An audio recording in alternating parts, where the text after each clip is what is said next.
En Algérie, Abdelmadjid Tebboune a procédé dimanche à un remaniement de son gouvernement très attendu, mais sans changement majeur. Il a également dissous l'Assemblée populaire nationale.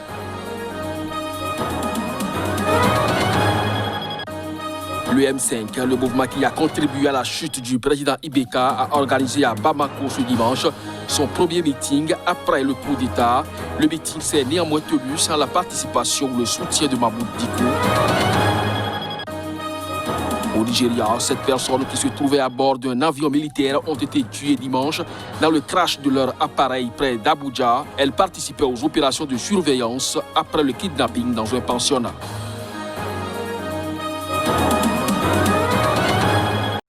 Bonsoir à chacun, bonsoir à tous et bienvenue dans cette session d'information. L'ambassadeur de l'Italie en République démocratique du Congo a trouvé la mort ce lundi dans un déplacement à l'est du pays. Luca Attanasio était dans un convoi du programme alimentaire mondial qui a été victime d'une attaque armée. Reportage.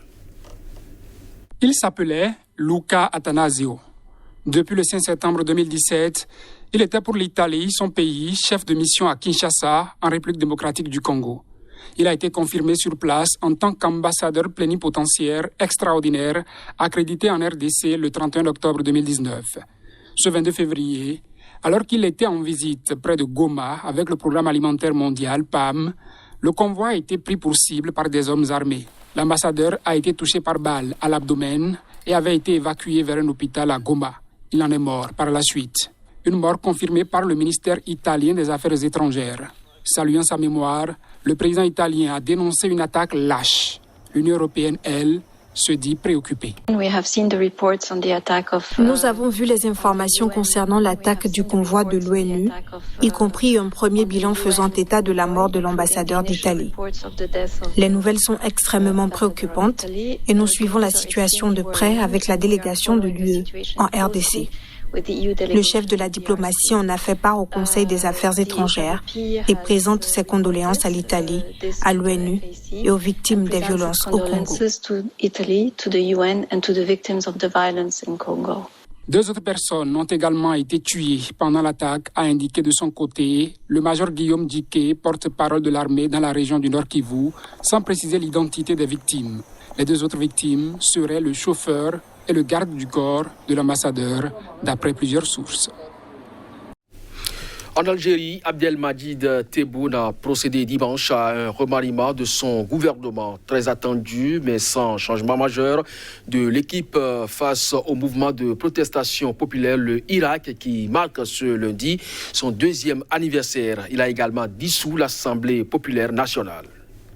Le président algérien a annoncé dimanche la composition de la nouvelle équipe gouvernementale sans changement majeur. La majorité des membres du gouvernement est gardée alors que le pays célèbre ce lundi le 2e anniversaire du Irak. Le premier ministre Abdelaziz Djerad, pourtant critiqué, reste à son poste ainsi que les détenteurs des ministères régaliens selon la liste publiée par la présidence de la République. Parmi les arrivants avec le portefeuille du tourisme, figure Mohamed Ali Bougazi, un ancien conseiller de l'ex-président déchu Abdelaziz Bouteflika, une nomination qui fait grincer des dents sur les réseaux sociaux. En revanche, le ministre de la Justice, Belkacem Zegmati, symbole de la lutte anticorruption, mais aussi de la répression judiciaire contre l'opposition et les militants du Irak, garde son portefeuille, tout comme le ministre de la Communication et porte-parole du gouvernement qui garde la haute main sur les médias. Ont quitté le gouvernement les ministres des Ressources en eau, du tourisme, de l'environnement et des travaux publics. Les ministres de l'énergie Abdelmadjid Attar, chargé d'une rente pétrolière sur le déclin, et son collègue de l'industrie qui paye sa gestion du dossier de la relance de l'industrie automobile sont retirés également du gouvernement. Le président Tebboune avait auparavant dissous l'Assemblée populaire nationale, la chambre basse du Parlement, ouvrant comme prévu la voie à des élections législatives anticipées. Selon la Constitution, les élections doivent avoir lieu dans un délai de 3 mois. Dans le cas où ces élections ne peuvent être organisées avant cette échéance, le scrutin peut être prorogé d'une durée unique de 3 mois. Le président français Emmanuel Macron a salué l'amnistie des détenus d'opinion et apporté son soutien à la mise en œuvre des réformes en cours en Algérie, selon un communiqué de l'Élysée. Le M5, mouvement qui a contribué à la chute du président Ibeka, a organisé à Bamako ce dimanche son premier congrès après le putsch du 18 août dernier. Le meeting s'est néanmoins tenu sans la participation ou le soutien de l'imam Mahmoud Diko qui s'est mis en retrait par rapport à ce mouvement. Reportage. Le M5, mouvement qui a contribué à la chute du président Ibrahim Boubacar Keïta, a organisé à Bamako ce dimanche son premier meeting d'après le coup d'État du 18 août dernier. Ce premier meeting s'est néanmoins tenu sans la participation ou le soutien de l'imam Mahmoud Diko qui s'est mis en retrait de cette plateforme. Le palais de la culture de Bamako, lieu du meeting, a été un moment quadrillé par les forces et les militants du M5 ont hésité au départ à se rendre à la manifestation. Tout est ensuite rentré dans l'ordre et les participants ont formulé de nombreuses critiques contre la transition politique en cours. Le M5 a demandé une rectification de la transition et la dissolution du Conseil national de transition, le CNT, qui joue un rôle d'organe législatif. Il a également demandé la réalisation d'audits majeurs, audits des finances publiques et de la dette intérieure de l'État, audits des institutions de la République, la présidence, l'Assemblée nationale et toutes les autres institutions. Dans la foule présente, des voix se sont également levées pour demander la libération pure et simple de personnalités arrêtées dans le cadre d'une tentative de déstabilisation de l'État.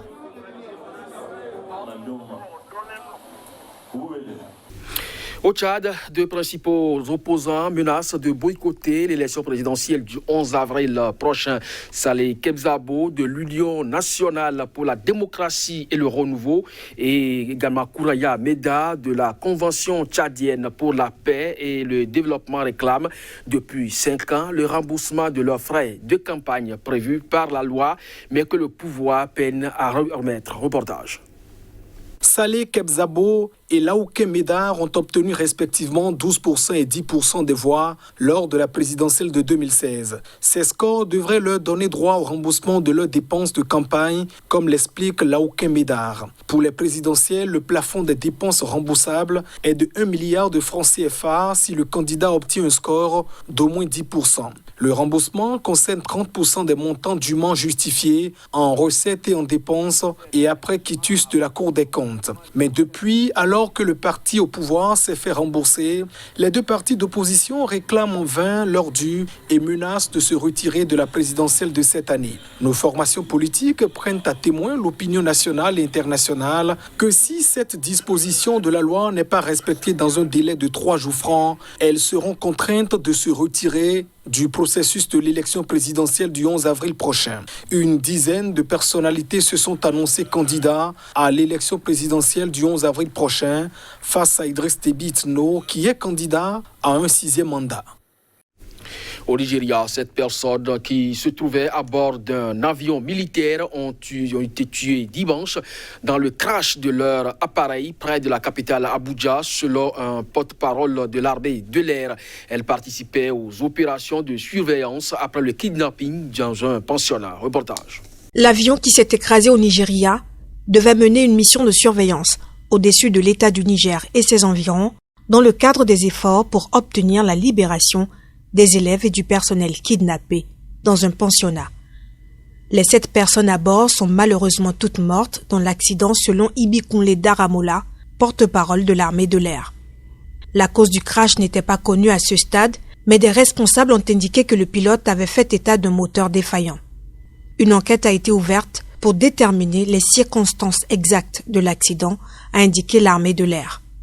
Pour rappel, des hommes armés avaient attaqué dans la nuit de mardi à mercredi un pensionnat public d'enseignement secondaire à Kagara, dans l'état nigérian du Niger, tuant un élève et emmenant avec eux 42 personnes, dont 27 élèves, 3 professeurs et 12 membres de famille du personnel, selon les autorités de l'État.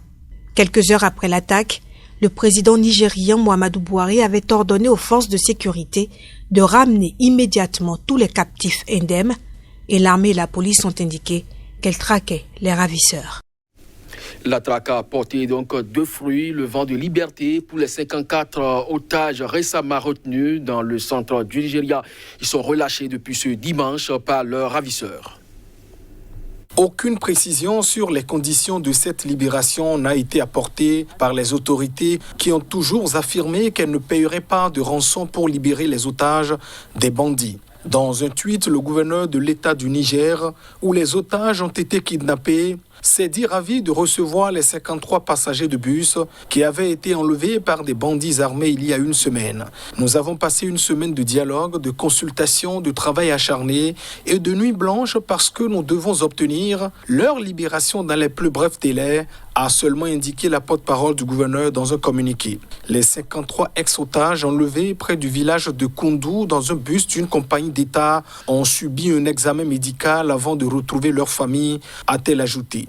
En revanche, les 42 personnes, dont 27 écoliers enlevés mercredi au lycée de Kagara dans le même état du Niger, sont toujours portés disparus.